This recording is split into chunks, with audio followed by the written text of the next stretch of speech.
ഇത് ഏതാണ് മാങ്ങാന്നൊന്നും അറിയില്ല. ഇവിടെ അടുത്തൊരു കടയിൽ നിന്ന് വാങ്ങിച്ചതാണ്. എന്തായാലും മുറിച്ച് നോക്കാം. നല്ല മണമുണ്ട് കേട്ടോ. ഇത് ആദ്യമേ കട്ട് ചെയ്ത് വെച്ചിട്ടുണ്ടായിരുന്നു. ഓക്കെ, പിന്നെ ഇത് പീലർ ഉപയോഗിച്ചിട്ടാണ് കട്ട് ചെയ്യണത്. പീലർ ആകുമ്പോൾ വളരെ സിമ്പിളാണ്.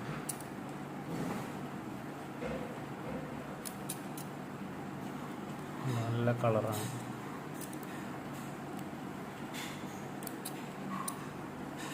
ഇത് തൊലി കളയുമ്പോൾ തന്നെ നല്ലൊരു സ്മെല്ല് വരുന്നുണ്ട്. അതാണ് ഇതിൻ്റെ ഏറ്റവും വലിയ പ്രത്യേകത.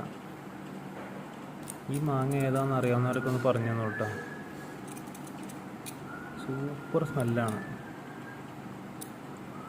ഞാനാണെങ്കിൽ ഈ കാലാപ്പാടി ഇതുവരെ കഴിച്ചിട്ടില്ല. എനിക്ക് അതുകൊണ്ട് തന്നെ അതാണോ ഇതെന്ന് അറിയാനും പറ്റുന്നില്ല. ഈ മാങ്ങയുടെ ഷേപ്പോ ഇതിൻ്റെ കളറോ കണ്ടിട്ട് ആർക്കെങ്കിലും ഏത് മാങ്ങയാണെന്ന് അറിയാമെന്നുണ്ടെങ്കിൽ കമൻ്റ് ഇട്ടോളൂ. ഇതിൻ്റെ തൊലി ഇങ്ങനെ എടുക്കുമ്പോൾ ഉണ്ടല്ലോ, എന്തൊരു മണമെന്നറിയാം. ഒരു രക്ഷയില്ലാത്ത മണം. തൊലി ഇങ്ങനെ എടുത്ത് കളയുമ്പോൾ തന്നെ നല്ലൊരു സ്മെല്ല് വരും.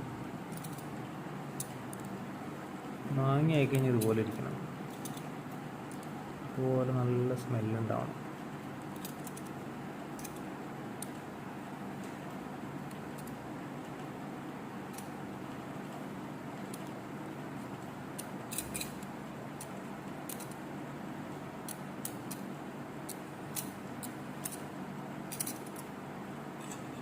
വലിയ വലിപ്പമൊന്നുമില്ല. എനിക്ക് തോന്നുന്നു ഏകദേശം ഒരു 200-250 ഗ്രാം, 250 ഗ്രാമിൽ താഴെയുള്ള ഈ മാങ്ങ കേട്ടോ. അല്ല, ഞാൻ മുറിക്കാം.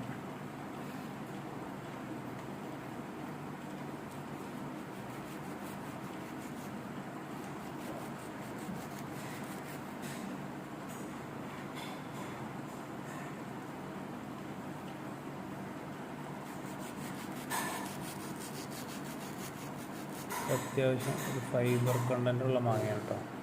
ഉണ്ടാകും.